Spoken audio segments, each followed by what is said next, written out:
Allô, c'est Jean-François pour Mon Ciné Balado. Avant que l'épisode débute, juste vous dire qu'en faisant le montage, j'ai découvert que malheureusement mon micro avait des problèmes de son intermittents, que j'ai trouvé le moyen de corriger ou que j'ai coupé certaines parties pour que ça soit agréable à l'écoute.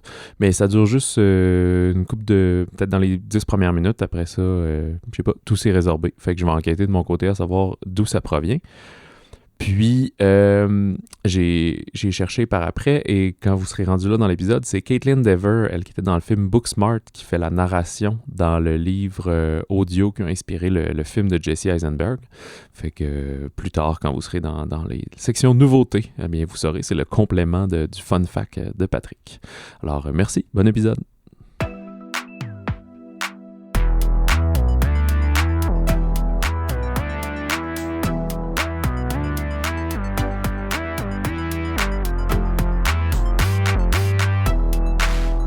Cette semaine, dans le balado, on perd nos repères dans un resort touristique assez singulier et on tente d'attirer l'attention d'une camarade du secondaire. Bienvenue à mon ciné balado. Vous êtes en compagnie de Patrick Marleau et Jean-François Breton. Salut Jeff. Salut.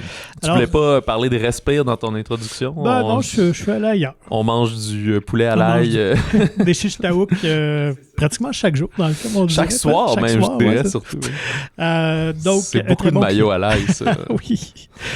Semaine assez, somme toute, tranquille. Il n'y a pas de gros blockbusters américains. Non, comme on disait, il faut attendre encore, je pense, à Ant-Man. Dans 3 semaines. Mais il y a quand même des choses assez intéressantes, des films assez singuliers. Alors, on a bien hâte de vous en parler. Mais avant, on fera un petit tour de l'horizon de l'actualité de la semaine. Ben, est-ce qu'on commence avec les grosses révélations, les Oscars, dans le fond, les grosses nominations, si on peut dire. Les Oscars qui auront lieu le 12 mars, eh bien, on a su aujourd'hui, pas aujourd'hui, cette semaine, tous les films et les catégories. Là, j'ai pas tout nommé. On fera un épisode spécial prédiction comme l'an dernier. Je vais essayer de te régaler. Mais là, c'est dur. Toi, tu fais genre 1 ou 2 erreurs. Ça prend la perfection pour te battre, finalement. Mais bon. Mais cette année, j'avoue que je suis un peu embêté. Là. J'ai hâte de voir dans les prochaines semaines quel film aura du momentum, parce que c'est quand même assez partagé. On peut tout de suite dire que un de nos coups de cœur, moi, en tout cas, moi, je pense à mon film préféré de l'an dernier, Everything Everywhere All at Once.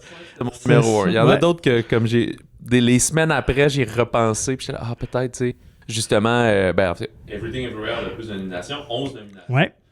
Ça arrive à l'occasion aussi, ce qui est coquin, c'est que le maximum de prix qu'il peut gagner, c'est 10, parce qu'en fait, il y a 2 actrices de soutien. Il peut juste en avoir 1 sur 2 si ça va bien. Donc, c'est quand même quelque chose pour un film encore là qui est quand même assez marginal, on s'entend là.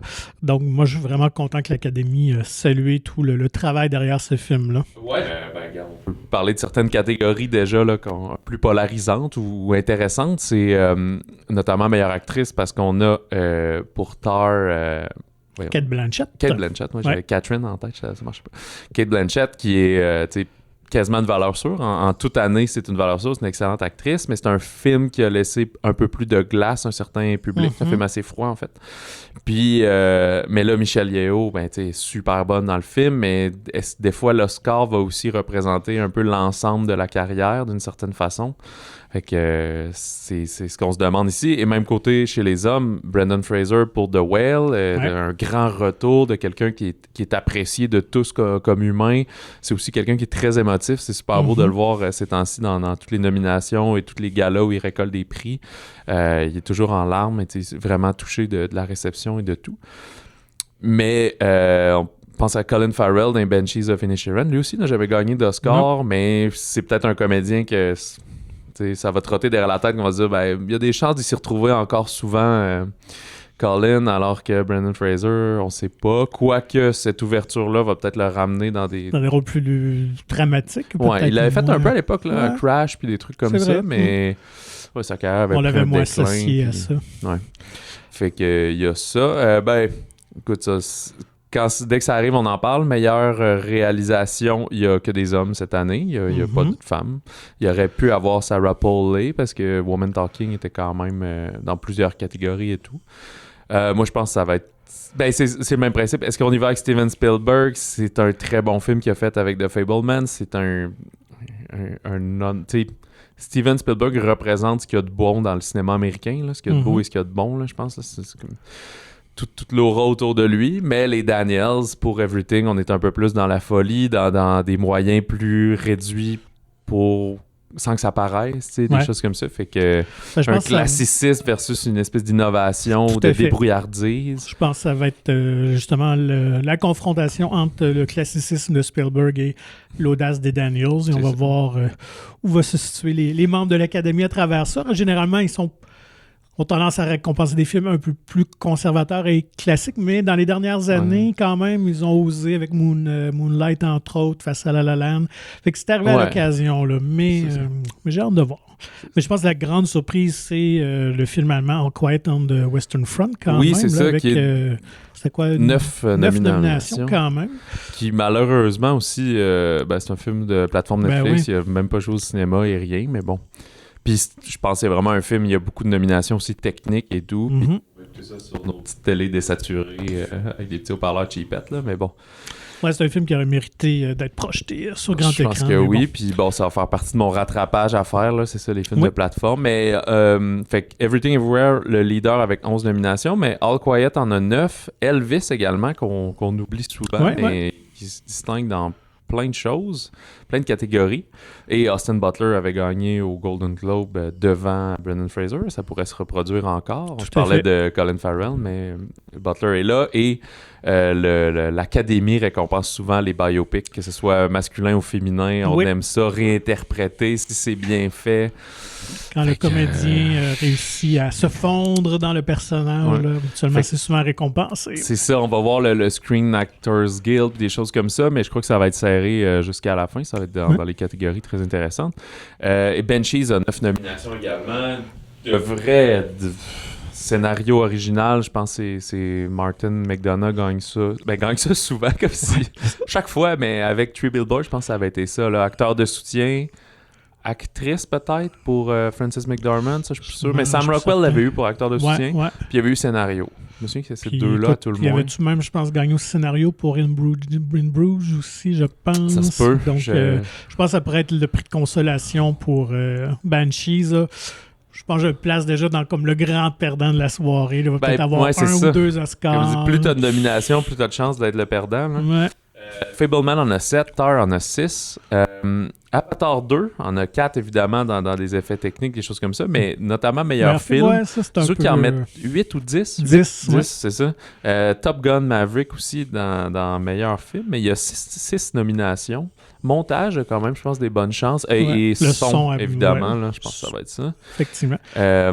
Scénario adaptation. Adapté, comme tu disais, c'est parce que ça vient, c'est la suite. Et c'est basé sur un article dont le film était inspiré du premier film, donc c'est vraiment tiré par... C'est vraiment une technicalité de la guide. Comme tu sais, Glass Onion était très sympathique sur Netflix, mais meilleur scénario adapté parce que c'est une suite, fait qu'ils reprennent un des personnages, puis tout, mais moi, j'ai pas trouvé que c'était un meilleur scénario. J'ai trouvé... L'as-tu écouté ou... Non, pas encore, mais... J'ai trouvé le film divertissant. Pas comme du génie, là. Non, c'est ça. Il y a toujours des petites surprises de même, des nominations qui détonnent, mais peut-être souligner qu'un Québécois a été mis en liste pour un Oscar pour les maquillages. Pour The Whale, justement. Pour The Whale, oui, Adrien Moreau, donc, qui a travaillé sur le costume corpulent de Brendan Fraser, quand même. Donc, un artisan de Montréal. Je ne sais pas s'il demeure encore là ou s'il travaille maintenant plus Hollywood, mais quand même intéressant. Je me trompe, c'est même... Je sais plus si j'ai lu ça ou c'est toi qui m'as dit ça, mais sa compagnie, il y a aussi une compagnie d'effets visuels? Non, c'est pas avec moi. Parce que c'est Adrien Moreau, c'est ça? Puis il y a Moreau FX ou quelque chose comme ça, puis c'est eux qui ont fait Megan. Ah, Megan, peut-être le même, effectivement. On vérifiera, on fera nos recherches. En fait, le best, c'est qu'on aimerait bien ça l'interviewer un jour, alors... Peut-être pourras-tu nous en dire plus si on réussit à l'avoir. Sinon, côté France, c'est les Césars aussi qui sont sortis la même semaine, les nominations. Eux, le gala va être un peu plus tôt, ça va être le 24 février. Mais je pense que le gros choc pour nous par rapport aux Césars, c'est qu'il y a énormément de films qui n'ont pas été présentés ici. Celui qui a le plus de nominations, c'est L'Innocent de Louis Garrel. Lui, il va prendre l'affiche dans quelques semaines. Là, je me souviens plus la date exacte, là, mais quelque part en février. Mhm. Mais La Nuit du 12 de Dominique Moll a 10 nominations. N'a pas été acheté, n'a pas été distribué. Peut-être, écoute, que s'il gagne plein de prix, c'est là que... Ça pourrait va se- intéresser, ouais.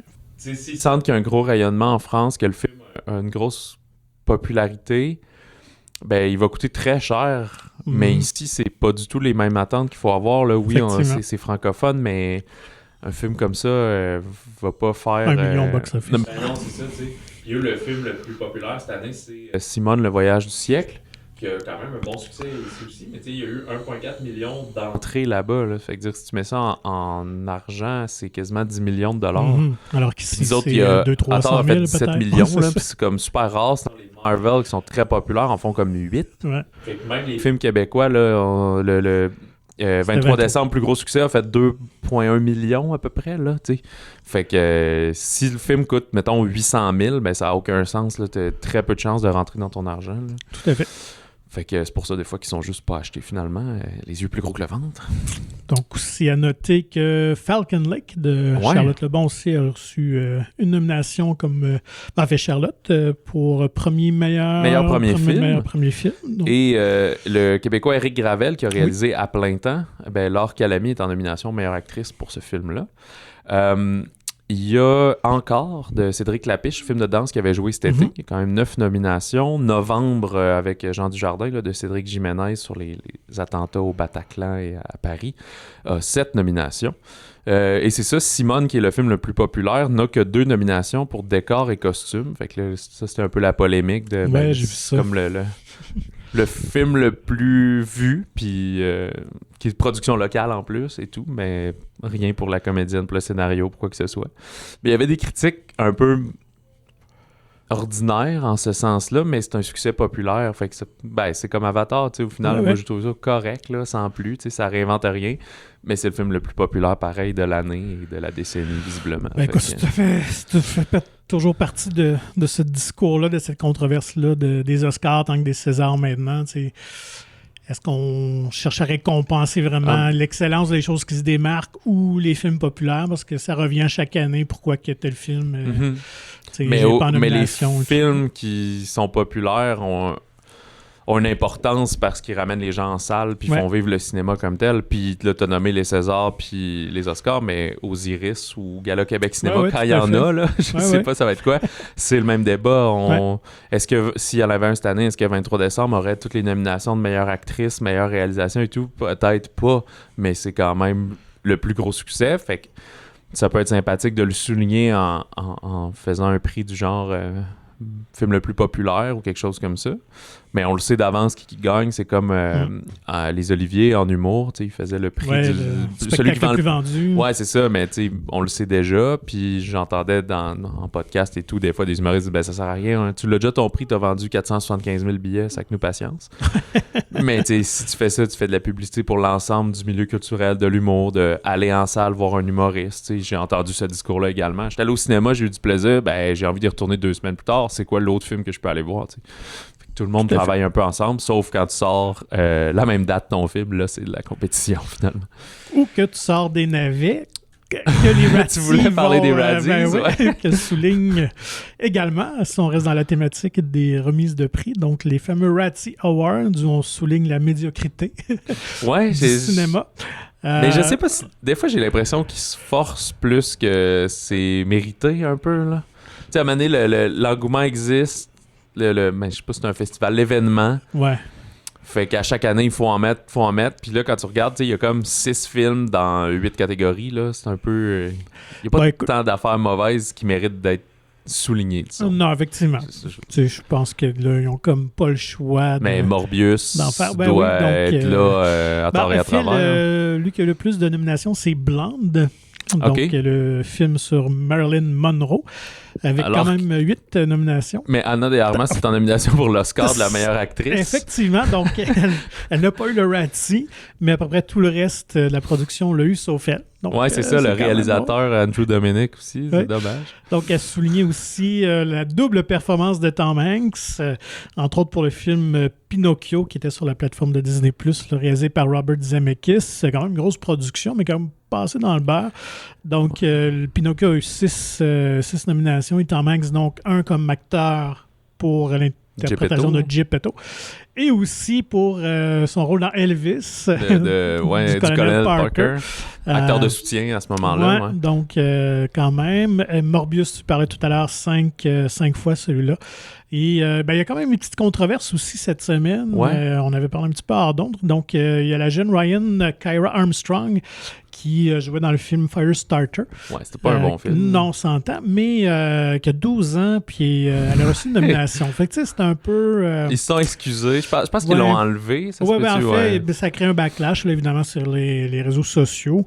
Oui, fait que finalement, l'organisation a décidé de retirer la nomination. On s'est excusé et finalement, on établit de nouveaux règlements où finalement, il n'y aura plus de mineurs qui seront finalement mis en nomination, là. Puis avec raison, honnêtement. Ouais, On peut se moquer un peu de tout ça, mais exposer quand même des jeunes, des enfants, surtout aujourd'hui, là, avec l'intimidation sur les réseaux sociaux, je pense que c'est plus prudent. Ben, il y a ça, puis tu sais, prendre Jared Leto puis dire « Hey, c'était terrible le film que t'as joué dedans », ben lui, il a quand même fait ça de choix conscient, là. Ouais. Où Tom Hanks, elle, tu sais, elle veut commencer casting sauvage et choisit, tu sais, elle contrôle rien, là. Effectivement. Elle joue. Peut-être qu'elle est super bonne actrice, mais tout C'était pas le le film bon est rôle. pitoyable. Ouais, Fait comment tu peux déterminer que c'est elle qui est pas bonne? Ben, c'est une des actrices, je pense que c'est Halle Berry, je me rappelle plus qui, mais quand même une actrice assez établie qui a justement écrit, écoute, c'est justement, elle a peut-être pas eu le bon film pour soit démarrer une carrière, tout ça, mais qui dit dans 10 ans qu'elle sera pas une excellente comédienne, qu'elle va gagner des prix, là, tu sais. Fait que fait intéressant, c'est que t'es quand même pas le premier enfant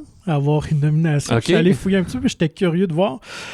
Écoute, il y a Jake Lloyd qui l'avait eu en 1999 pour son rôle d'Anakin Skywalker dans La Menace fantôme. Ah, c'était lui, ok, je sais que le nom me disait Ouais, quelque chose. fait que ok. c'était encore plus rough. Là. Il y Mais avait oui, quoi, c'est ça. 7-8 ans, là, Puis c'est le peut-être, même là. principe, c'est juste le film était un peu un chaos, là, mais ça peut pas dire que c'est détestable. Et lui qui détient la palme avec 3 nominations. Je ne sais pas s'ils les avaient gagnées. C'est Macaulay Culkin.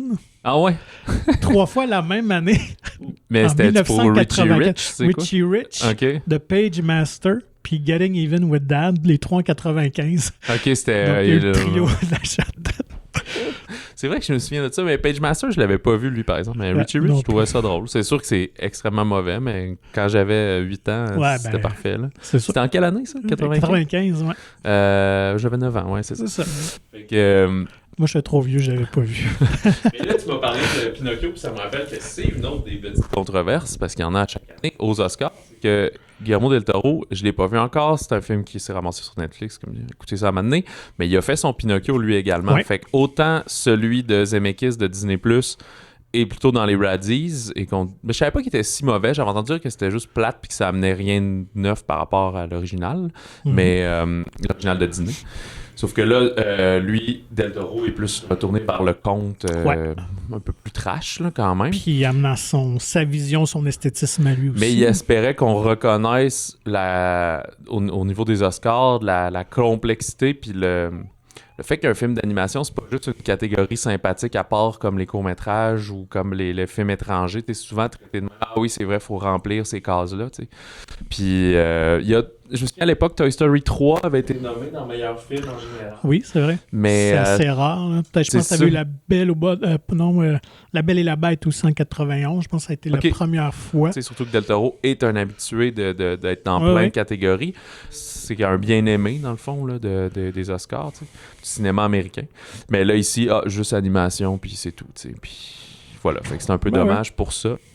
T'avais-tu d'autres nouvelles? Ouais, ou, moi, j'ai une couple vas-y, d'autres affaires. je t'écoute. Je voulais souligner quand même le prix remporté par 23 décembre, Oui. qui a gagné le prix du coup de cœur du jury au Festival de l'Alpe d'Huez, qui est un festival sur les films Ouais, d'humour. j'en les parle souvent, mais c'est de la comédies, comédie ouais, c'est ça. francophone. Ouais, voilà. C'est beaucoup des films français qui arrive ici par la suite, là, mais le 23 décembre. Puis tu sais, c'est bien parce que ça montre que le film est exportable. Ouais. Et en plus, ça avait lieu il y a comme une semaine. Oui, après Fait Noël. que c'est ça, il était quand même encore dans le mood, puis il comprenait que c'était un film de Noël, puis qu'ici c'était sorti en novembre.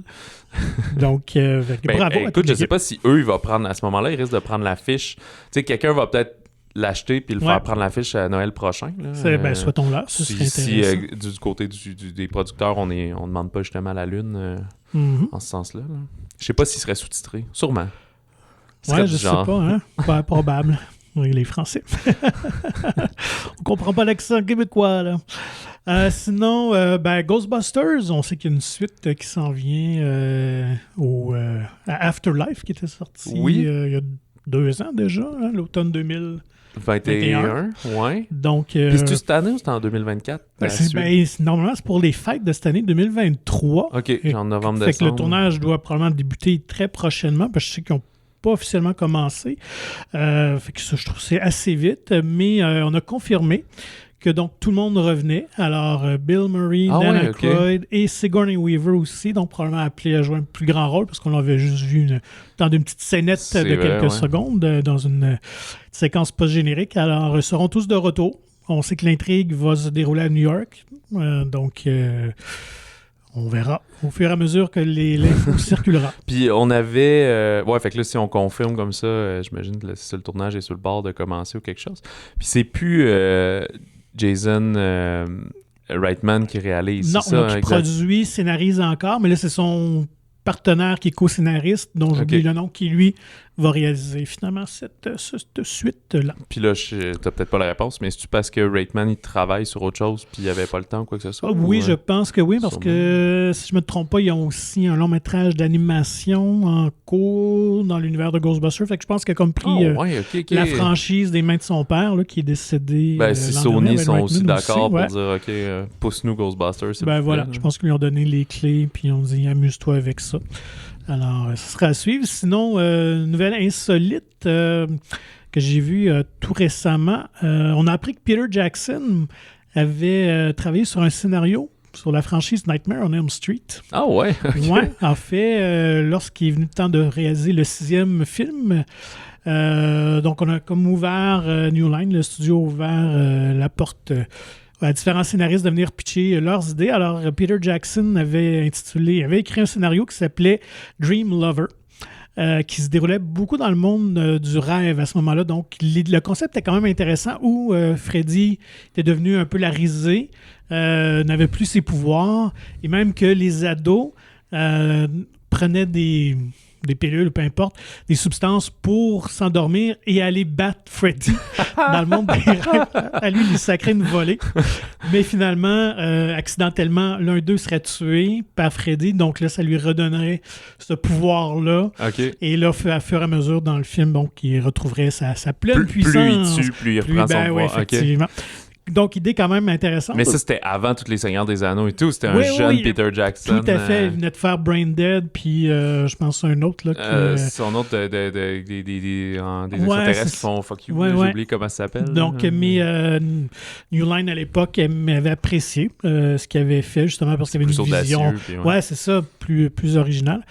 Mais finalement, ils ont été dans une autre direction qui a donné Freddy's Dead, The Final Nightmare, qui est une atrocité totale. Ah ouais, OK. Donc, t'as jamais vu ça? non, toi? ben, je Écoute, pense que j'ai juste vu le premier dans ok. les Ben, bonne affaire. Vendredi 13. Alors, fait que voilà. Fait qu'on aurait pu avoir un Freddy Ben, mené ça y par aurait Peter donné Jackson. une toute autre carrière. là. C'est clair. Ben là, probablement, penses-tu qu'à ce moment-là, il aurait été réalisateur aussi? Il aurait juste pris le scénario puis il aurait donné ça à... C'est une bonne question. L'histoire ne le dit pas. Ouais. Donc, moi, ça fait le À tour. ne pas suivre, finalement. Ouais, puis étonnamment, pas de bande-annonce Non. notable cette semaine. Très voilà. tranquille. Alors, je pense qu'on Ça peut arrive. aborder les sorties de la semaine. Ouais, on débute avec le film québécois. On fait souvent ça. Voilà. ok. Alors, Respire d'Onur Karaman. Ouais, avec Ahmed Amin Ouergui, qui est pas mal son plus grand premier rôle. Il a fait pas mal de télé. Ouais. J'ai vu qu'il avait été dans Jeune Juliette également. Les effets secondaires aussi, là, qui est très populaire Voilà, ouais. chez les ados. Frédéric Lemay. Il y a Mohamed Marouazi qui joue le rôle du père de Ahmed Amin. Guillaume Lorrain, très bon, très détestable dans ce film-là. Roger Léger, Marie Charlebois, là, des visages connus. Et Claudia Bouvette, je pense que c'est une première fois au cinéma. Je pense que oui. On va suivre 2 personnages principalement. D'abord, Fouad, un jeune immigrant marocain de 15 ans, donc secondaire 4-5 à peu près. Passionné de soccer, mais également de poésie, qui doit souvent donner un coup de main à son père qui dirige un restaurant là, de poulet à l'ail proche de leur maison. On sent qu'on est dans un quartier plus pauvre de Montréal, là, plus populaire, comme on dit. Et on comprend que son père également est comme ingénieur de formation, mais que depuis son arrivée au Québec, n'arrive pas à dénicher d'emploi dans son domaine. C'est pour ça qu'il s'occupe du restaurant. Et en parallèle, on va suivre, puis il y a aussi, on voit sa mère qui essaie de garder un emploi, mais que c'est quand elle a de la misère aussi à atteindre certains standards. Et de l'autre côté, on va suivre Max, qui est plus qui disent comme dans le synopsis, c'est un Québécois de souche là, d'à peu près 27 ans, qui a grandi dans ce quartier-là. Il vit temporairement chez son père, ses parents sont séparés. Il sort d'une rupture amoureuse, il a des difficultés au travail lui aussi. Il a pas trop l'air d'avoir de but précis dans la vie, il a un entourage un peu négatif et il fréquente souvent le restaurant justement de poulet, comme tous les soirs, c'est là qu'il va... Son bon chichtaouk, son trio chichtaouk. Ouais, c'est ça, je pense pas qu'il cuisine souvent, là. Ça a pas l'air d'être ce genre de personnage-là, justement, de personnes-là. Fait qu'éventuellement, les destins de tous ces gens-là vont s'entrecroiser dans un certain événement. Fin du synopsis, là, sans trop en révéler. Pour Honour Karaman, c'est son 4e film, quand même, au Québec, lui aussi, qui est d'origine marocaine, si je me souviens bien. Algérienne, je pense. Je veux pas me mêler là-dessus, mais en tout cas, qui est arrivé... On s'excuse. Au Québec, il y a plusieurs années. En Turquie, je suis plus certain. Ouais, peut-être la Turquie, peu importe. Oui, il avait vécu ce déracinement-là, donc il est parti d'une classe qui disait très aisée de son pays d'origine pour arriver ici avec rien, puis tout doit être reconstruit, rebâti. Donc ça doit être quand même un clash, là, surtout quand t'es jeune, là, de vivre ça. Il faut leur donner que ces gens-là sont très résilients, puis je leur lève mon chapeau. Exact. Fait que ce qui vient cerner aussi, puis tu sais, on a su par après, en fait, on a un épisode spécial sur le film qui s'en vient, donc on s'est entretenu avec Honour et quelques comédiens. Puis... ces 2 phases-là, dans le fond, soit le jeune qui travaille dans le restaurant avec son père et la personne plus désabusée à 27 ans qui fait un travail de téléphoniste qui haït, il a vécu ces 2 choses-là. Fait qu'il s'est juste dit, si je les mettais en parallèle, qu'est-ce qui pourrait se passer?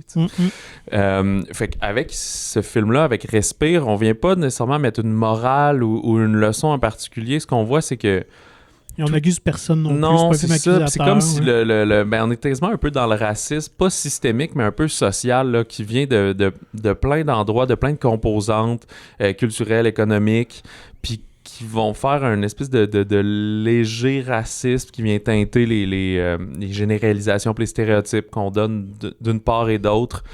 Fait que peut-être que la solution, c'est un peu plus dans l'ouverture au dialogue, l'empathie vers l'autre, des choses comme ça.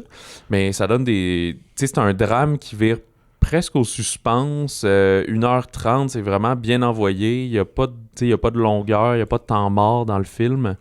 Je trouvais ça super bien. C'est lui qui fait le montage même également. Là, fait qu'il avait visiblement sa vision en tête. Donc le titre le dit bien, effectivement, de respirer. Des fois, quand les tensions montent, souvent entre personnes, des fois, ça vaut la peine des fois de respirer pour calmer le jeu. Ça, ce qui est très bien incarné par le personnage de Gilles, joué par Roger Léger, là, qui semble être le plus équilibrant quelque part, quelqu'un de résigné aussi un peu à sa situation, mais qui semble être bien là-dedans, d'être garagiste. Dans ce quartier-là. C'est ça. Puis écoute, il accepte sa situation, mais il est juste de bonne humeur en général. Là. C'est quelqu'un qui veut le bien.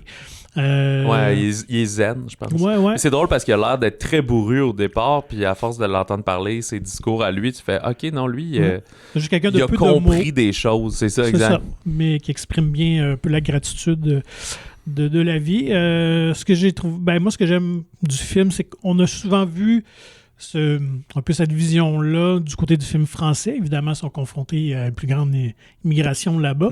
Donc, c'est le fun d'avoir ce contexte-là dans un film québécois d'ici. Très bien joué, honnêtement. Moi, gros coup de cœur pour Ahmed Ouarghi. J'ai trouvé très efficace, Oui, très vraiment. naturel. Ce jeune fougueux-là, 15 ans, qui est orgueilleux aussi, qui tente de faire sa place. Et sa relation, la chimie avec son père, le comédien, aussi. Donc, il y a un naturel entre les deux. Et je trouve que c'est une belle relation aussi, qui n'est pas facile. Mais non, moi, j'ai trouvé ça un film qui, je pense, qui est important à voir, important à montrer à nos jeunes aussi. Parce que ça fait partie de la communication aussi, tu sais.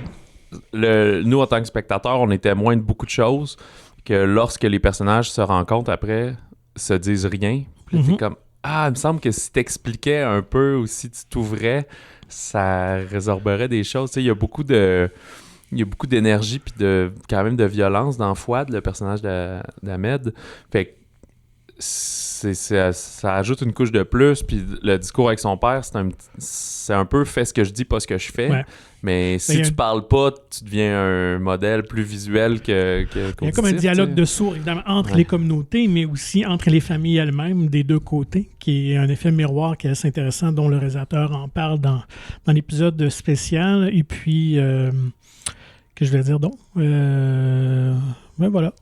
Je sais pas. Non, c'est ça. Mais moi j'ai été marqué. Guillaume Laurin aussi, là, c'est ça, il est haïssable, mais j'ai trouvé super bon dans le film, mais c'est quelqu'un. Tu sais, son personnage est quelqu'un que je méprise vraiment beaucoup, mais. Puis on en connaît tout un de même dans notre entourage. Ouais, ben là, dans les dernières années, il en a popé pas mal, là, ouais. Qui en veut contre tout le monde, puis qui est très, très en colère. Ouais, et qui a réponse à tout, mais. Ouais, aussi, petit Joe connaissant, mais. Finalement. Donc, vraiment, Respire, un film, je pense, qui va ouvrir le dialogue et qui montre une réalité qui est de plus en plus présente là, au Québec quand même. Là. Tu sais, puis je pense que j'étais un peu naïf, justement, là, dans mon Candyland, là, que, tu sais, comme je savais que ça existait, mais on dirait que je l'avais pas vraiment vu. Puis là, juste de physiquement voir, tu sais, les petites maisons, le restaurant sur le coin, tu sais, je replace d'avoir vu ces endroits-là, puis ça devient comme un peu plus réel, tu sais. Puis c'est pour ça aussi qu'ils voulaient pas citer exactement le quartier où ça se passe, pour pas stigmatiser, mais c'est plus, il y en a plein, puis oui, là, on est autour de Montréal, mais il y en a partout, il y en a autour en Ontario, il y en a n'importe quelle ville, tu sais. À chaque fois que tu as un coin qui devient un peu plus populaire, justement, ça va amener du monde qui ont moins d'éducation et ce genre de tracas-là, si on veut. Voilà pour Respire, qui est à l'affiche sur quelques écrans à travers le Québec. Moi, je resterais dans l'adolescence. On osait avec When You Finish Saving the World de Jesse Eisenberg. Oui, le comédien. Premier scénario et première réalisation pour Jesse Eisenberg. Et ça met de l'avant. Si vous le replacez pas, c'est le comédien dans Zombieland. Ou dans et Lex Luthor dans Superman contre Batman. C'est les rôles les plus connus. Je suis dans le Social Network, là, le gars qui invente Facebook, ça peut être ça. Ça met en scène principalement Julianne Moore et Finn Wolfhard des Stranger Things. Yes.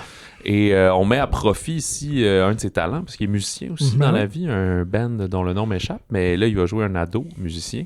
Alors, Julianne Moore, qui est sa mère, qui est directrice d'un refuge pour femmes battues, qui va tranquillement prendre sous son aile un ado qui est là avec sa mère, qui voit en lui vraiment un espoir académique, puis comme un peu un projet quand même. Et pendant ce temps, son fils musicien, joué par Finn Wolfhard, il jouit d'une certaine popularité sur Internet en streamant live des chansons, là, un genre de Twitch. Là. Puis il va tenter, tu sais, il est quand même fier de son petit succès, là, qui joue des soirées, puis arrive à faire 80$, là, des affaires de même. Puis il tombe en amour avec une fille de son école, mais qui est très impliquée dans plein de causes sociopolitiques. Fait qu'il va décider de mettre l'avant ses talents musicaux pour essayer de la séduire en étant un peu fauné, puis en voulant, comment dire... speedrunner les connaissances sociopolitiques, genre, puis tout de suite avoir une opinion puis être intelligent. Fait qu'il y a une forme, hein, j'en parle souvent, de récit d'apprentissage, mais c'est pas, fondamentalement, c'est pas ça, parce qu'on suit pas juste un des personnages, on suit surtout la relation entre la mère et fille mère-fils, qui se trouvent super différents, mais qu'au final, c'est un clash de génération. C'est film, ça, ils ont peut-être plus d'affinité qu'ils ne le pensent. Une femme très engagée, qui est très impliquée socialement, et son fils qui qui est plus centré sur lui-même. Ouais, et, beaucoup. Puis sur l'argent, là, quand même. De vouloir là, devenir populaire et tout ça. Okay. Sur le vedettariat. Ouais. C'est une comédie dramatique, pile dans les cases à cocher. Ça fait un petit peu Lady Bird là, comme vibe d'école secondaire, le même genre de direction photo à peu près. Moi, je ramène ça à un plus vieux film qui avait marqué beaucoup, c'est American Beauty. Peut-être pas aussi poli, mais... Ouais, American Beauty est quand même plus dramatique, là, certes. Mais tu sais, cette espèce de dysfonction familiale-là, parce que aussi le père est présent, mais pas tant que ça. Une drôle de relation avec sa conjointe aussi. Ouais, ils sont comme... Tu vois que les deux parents, c'est des grosses têtes, là. Ils ont des jobs... directrice d'un refuge, elle n'est pas présidente non plus, mais qui ont, c'est des intellectuels, puis sont beaucoup investis dans leur travail, puis dans leurs projets. Fait que tout le monde est assez imbu dans cette famille-là, puis fait ses petites affaires. Puis... Ça n'a pas l'air d'avoir grande communication. C'est ça, il y a un souper familial ensemble, mais ils se disent pas grand-chose. Non, c'est ça. Fait que, puis ça dure aussi à peu près 1h30. Je trouve que c'est une bonne première réalisation honnête. J'ai vu dans ces films à venir là, qu'il y a d'autres projets, des épisodes de réalisation et tout. Fait que je pense que c'est pas juste... une idée comme ça, là. Je pense que Eisenberg a l'intention d'en faire un peu plus. J'ai noté la musique très sympathique, minimaliste, parce qu'évidemment, le personnage de Finn Wolfhard joue plusieurs chansons parce qu'il compose des chansons. Mm-hmm. Je me demandais si c'était lui qui les avait composées, mais non, c'est Émile Mosseri. Quand même dans les nouveaux compositeurs cool, mais il y avait notamment eu une nomination aux Oscars pour Minari en 2020, je pense, 2021 à peu près. Il y a beaucoup de claviers Casio, des petites chansons pop, guitare acoustique, voix, des trucs comme ça. Fait que c'est très tendance. Fait que, très, très sympathique, sans prétention. Je pense que c'est juste en anglais sous-titré français, le film. Fait qu'assez limité quand même comme sortie, mais... ce genre de film assez léger, t'avais-tu d'autres choses? Non, moi je veux dire, j'ai vraiment apprécié le duo de Julianne Moore, qui est toujours excellente, avec Finn Wolfhard aussi, que j'aime bien. Je trouve ça très crédible et très bonne réplique dans le film, honnêtement. C'est quand même très bien écrit. Donc, je suis curieux de voir ce que Eisenberg va faire par la suite. Mais j'avais juste un petit fun fact, parce que le scénario, en fait, est basé sur une histoire audio qui avait écrit pour Audible en 2020. Donc, c'était 3 segments. En fait, on voyait la famille. Donc, on avait l'histoire du père qui, avec le bébé naissant, donc le personnage de Finn Wolfhard bébé. Il y avait ensuite une histoire avec le personnage de Julianne Moore, mais lorsqu'elle était à l'université. Très idéaliste. Et finalement, la dernière histoire qui était celui là, de Finn Wolfhard, du personnage à l'adolescence. Finalement, il a juste décidé de se baser sur cette partie-là, en fait, pour dégager de son film. Puis il avait quand même gagné un prix là, pour cette histoire audio-là. Donc, c'était-tu juste, mettons, lui qui narrait tout ça, ou c'était des comédiens, puis c'était Finn Wolfhard jouait le personnage déjà, quand même. Puis il y avait d'autres comédiens. C'était-tu Julianne Moore? Non, parce que là, c'était le personnage à l'université, fait qu'on vous avait pris une plus jeune comédienne. Okay. Quand même assez connue, là, j'ai oublié de le noter, mais c'est un visage qu'on connaît. Fait que il a repris... Est-ce que c'est une voix qu'on connaît? Oui, c'est ça. Donc, voilà. Fait que c'était juste mon petit OK, ben cool, je savais pas ça. Est-ce qu'on plonge dans la piscine de l'étrange? Ah bien oui, allons-y avec Infinity Pool de Brandon Cronenberg. Oui, le fils de David Cronenberg, mais qui est en train de se forger finalement, je pense, sa propre filmographie, son propre univers. Ben, un peu à l'image de Joe King, le fils de... Joe Hill, Joe Hill, pardon, le fils de Stephen King, oui, c'est ça, j'ai mêlé. Tu sais que, oui, la pomme n'est pas tombée loin de l'arbre, mais je pense pas qu'il fait juste copier son père. Non. Il a trouvé, dans le cas de Joe, sa plume, mais ici, sa caméra. Ben, sa plume aussi, en fait. Bref, Infinity Pool, débordement en français au Québec. C'est un drôle de titre, honnêtement. Moi, je trouve, là. Ben, oui, mais j'imagine qu'on est peut-être allé dans la piscine, l'infinité, peut-être une piscine qui déborde, peut-être, tu sais, ça parle pas tant que ça d'une piscine finalement. Là. Ben, un peu, parce que t'es pas loin de... Il se passe des choses assez intéressantes dans ce film-là qu'on va essayer de pas spoiler pour que votre écoute soit juste plus intéressante. Ouais. Ça met en... Ben, Brandon Cronenberg est un Canadien, fait que c'est une production canadienne, ce film-là. Très cool pour ça. Et je vous dis d'avance, c'est 16 ans et plus, violence, érotisme. Fait qu'on est dans ces codes-là, là, c'est pas une sortie familiale.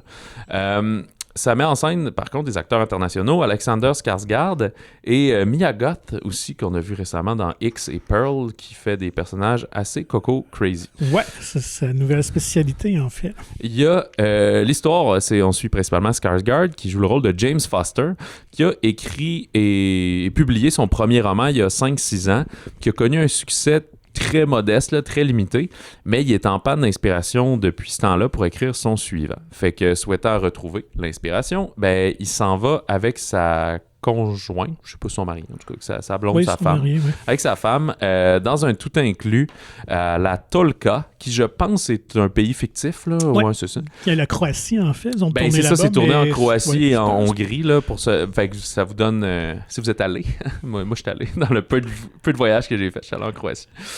Puis ce genre de décor très sec, très aride, là, des flancs de montagne, mais pas vraiment de végétation, ben, là. Et c'est un pays totalitaire, pauvre et corrompu, mais eux, ils vont être dans un tout inclus et de très riches, là, avec des clôtures et des barbelés. Ils vont faire la rencontre d'un autre couple qui est là, joué par Mia Goth et Jalil Lespert. Puis ces gens-là vont les amener à l'extérieur du resort où va arriver un événement tragique. En fait, James, donc Skarsgård, va frapper quelqu'un en voiture, accidentellement. Et là, les policiers vont être sur son dos et il va être confronté à la peine de mort directement parce que les lois sont différentes là-bas. Mais, ça, on peut le dire, là, je pense que dans le synopsis général, ce qu'il peut faire, c'est qu'il peut, contre un certain montant d'argent, ils vont créer un genre de clone de lui, puis c'est le clone qui va se faire tuer à sa place. Mais il doit regarder l'exécution, par contre, c'est dans l'obligation. Pouf! Et de là, il va tomber dans une espèce de spirale avec la gang d'amis de Mia Goth et de son conjoint. Et va s'en suivre des débordements et de l'Infinity Pool. Voilà! Donc, un film très déroutant, on vous le précise d'avance. Un film qui bouscule, qui chambarde, quand même assez niché, là, on s'entend. Donc, si vous avez vu, film de genre. Ouais, si vous avez vu donc, son film précédent, Possessor, on est vraiment dans les mêmes zones thématiques, beaucoup de fluide, de sang, beaucoup de questionnements identitaires. Des effets psychédéliques aussi là, quand on est souvent dans la mémoire. Dans ce cas-ci, dans Possessor, c'était plus dans la tête, mais là, c'est des trips de drogue, des choses comme ça. Donc, moi, c'est un film que j'ai trouvé vraiment intéressant, honnêtement. Je savais pas trop à quoi m'attendre.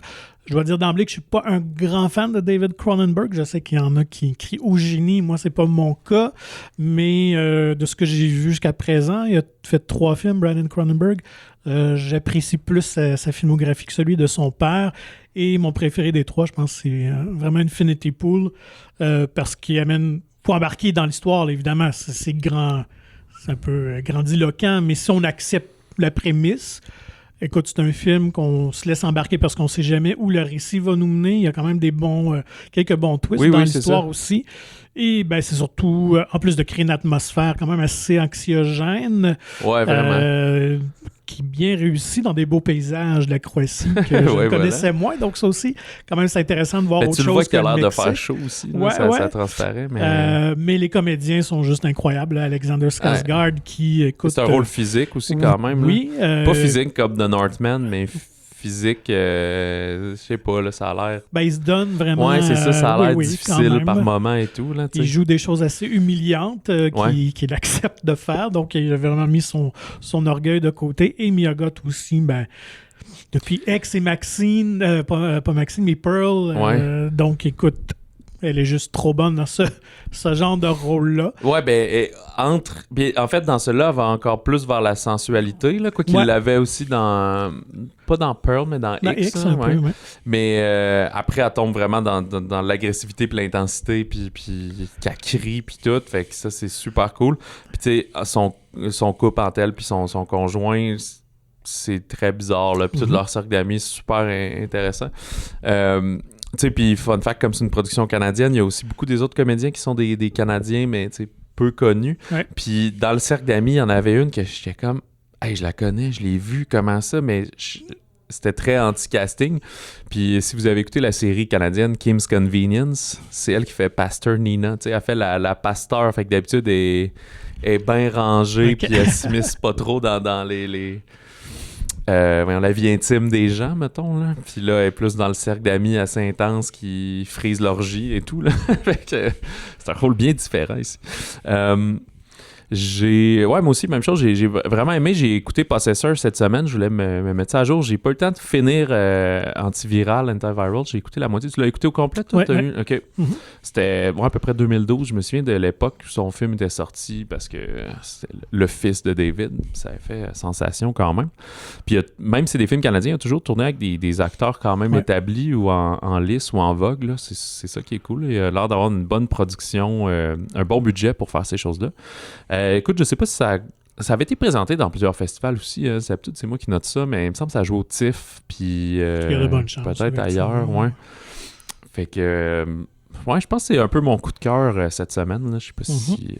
mais on aime ça. Par contre, des fois, il est présenté comme un film d'horreur. C'est pas tout à fait. Il y a des séquences horrifiques, genre dégueulasses, là, comme on dit, des fluides, puis des affaires qui...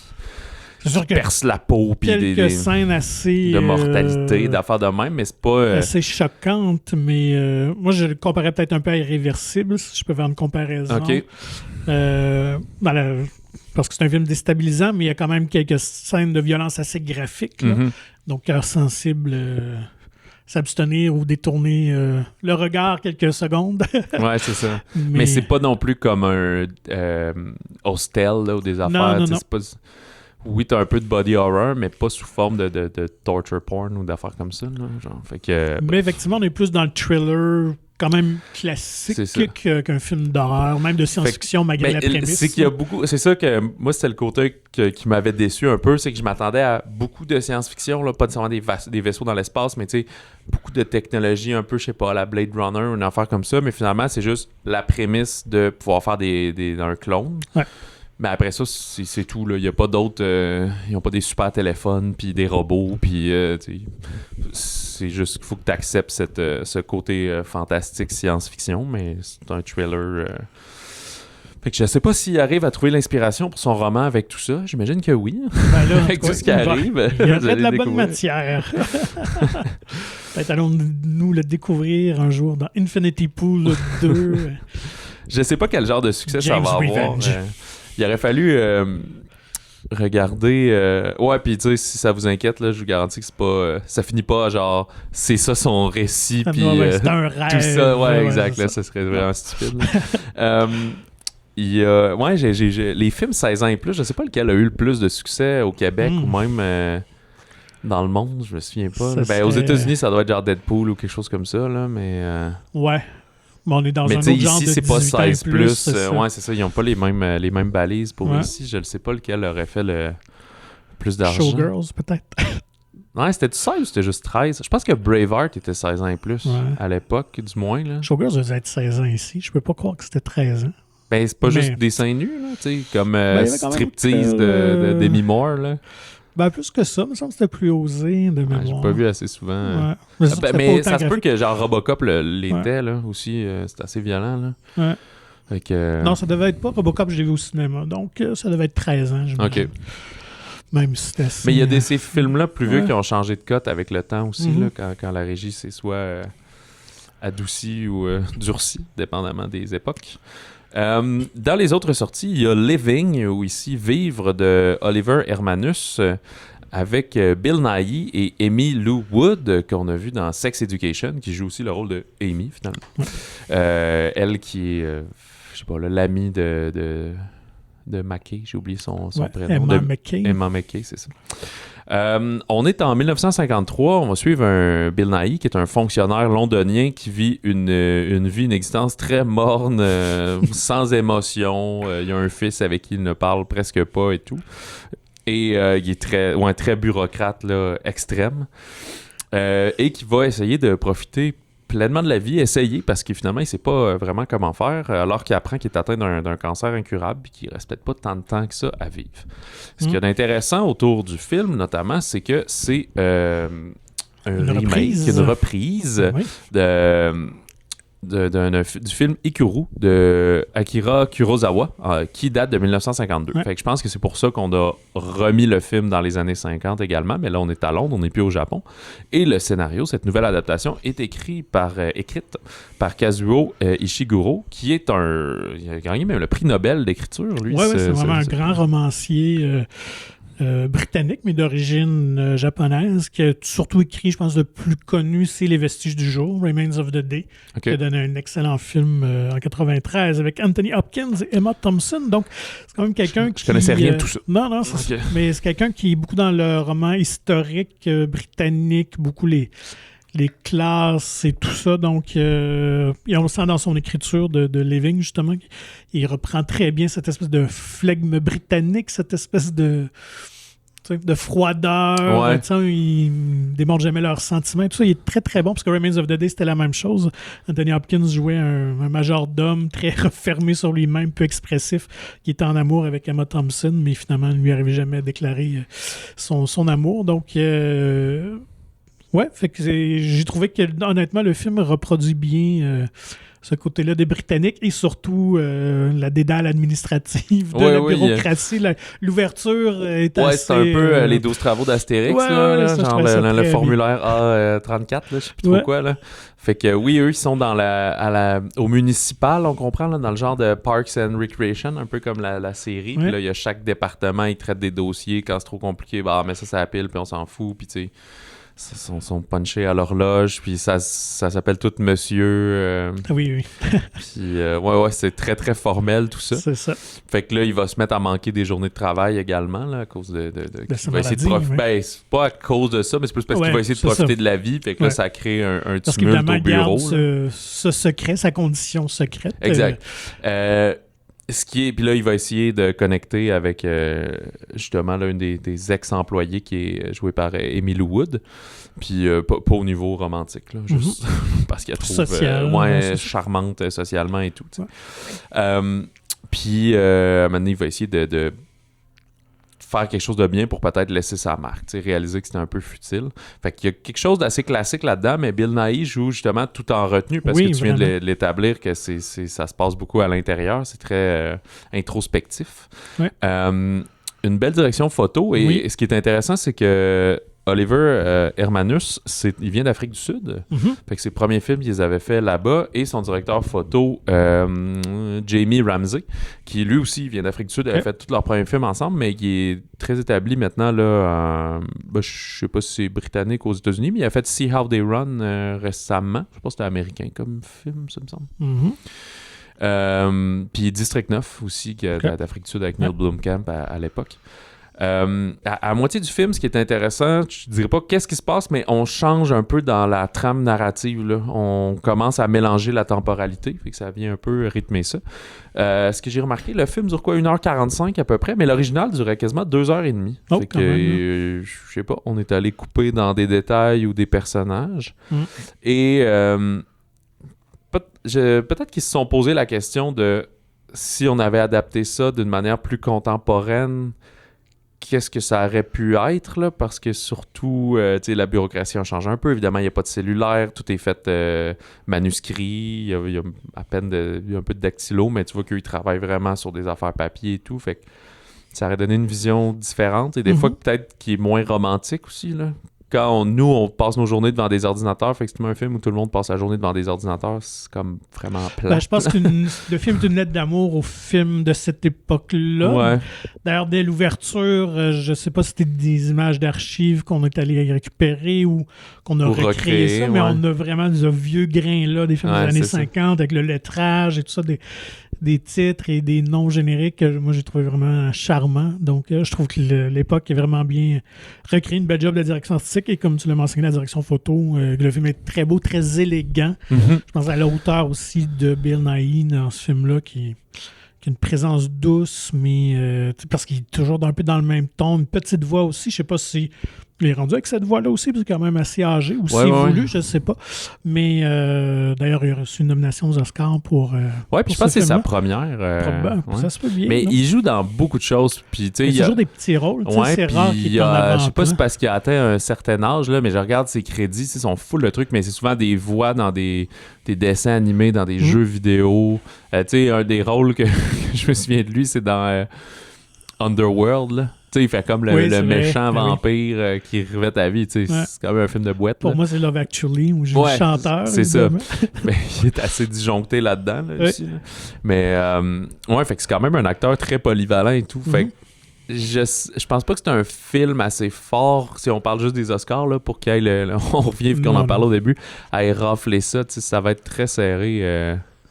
Du côté c'est une belle récompense pour souligner son travail. Ouais, donc, si vous voulez quelque chose d'assez contemplatif, assez lent, faut le dire quand même, là, le rythme est assez lent, mais mais ça se veut pas larmoyant. Ça se veut touchant, mais pas braillard. Vraiment pas. Il y a ça, j'ai pas envie de spoiler. Je vais vous laisser un peu une surprise, mais tu sais, il arrive à un moment où on pense que les choses vont changer. Dans la vie de certaines personnes, puis finalement, ça le fait pas nécessairement.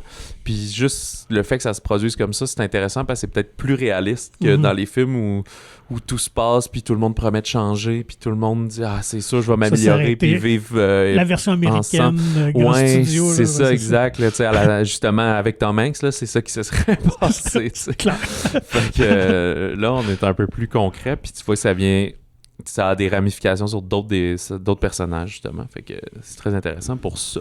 Dans les autres sorties, il y a le documentaire Ressources qui suit beaucoup le processus d'embauche des réfugiés mexicains et d'Amérique centrale par des grandes usines de transformation de viande, genre Olimel.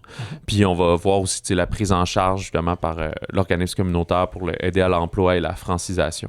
Fait que c'est surtout un documentaire d'observation là, par Hubert Caronguay et Serge-Olivier Rondeau. Sur quelques écrans ressources, et c'est pas mal ça pour cette semaine. Excellent. La semaine prochaine, je suis très curieux de voir Knock at the Cabin, la cabane isolée de M. Night Shyamalan, que j'avais pas tant trippé sur Old, moi non plus. mais ça a quand même souligné son retour parce que ça avait fonctionné au box-office. Puis ça, c'était sorti l'été, puis là, on s'attaque à février, qui est un bon mois de films d'horreur en général. Là. Ouais. Tout l'hiver, il y a souvent des films d'horreur, mais grosso modo, il y en a quand même genre 1 ou 3 semaines, mais ils n'ont pas toujours la même visibilité, là, la même sortie étendue. Fait que bref, d'ici là, écrivez-nous, comme d'habitude, balado au singulier, @monciné.ca. Et procurez-vous gratuitement le magazine Mon Ciné qui est disponible en version numérique ou physique dans plusieurs des cinémas de la province. Visitez le monciné.ca pour plus d'informations. Sur ça, on vous souhaite bon cinéma, bon popcorn. Et si vous vous retrouvez dans un tout inclus, faites attention avec qui vous jasez.